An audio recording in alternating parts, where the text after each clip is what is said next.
আমার বাবারা, স্ত্রী যদি ভালো হয় সংসার ছোট জান্নাত হবে, আর স্ত্রী যদি খারাপ হয়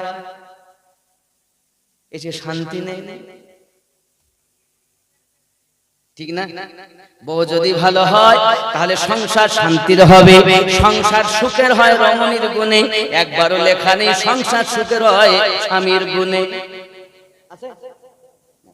বন্ধু আমার, আমি অনুরোধ করব মা, আপনি যে ধর্মের হন না কেন, আপনি আপনার স্বামীকে ভালোবাসুন, স্বামীকে সেবা করুন। স্বামীকে অনুরোধ করব আমার ভাইয়ারা, আপনি আপনার স্ত্রীকে যেন মারবেন না, আপনি আপনার স্ত্রীকে যেন গালিগালাজ দেবেন না।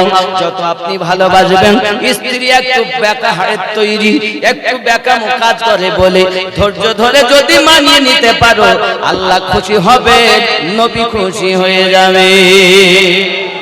জোরে বলি সুবহানাল্লাহ।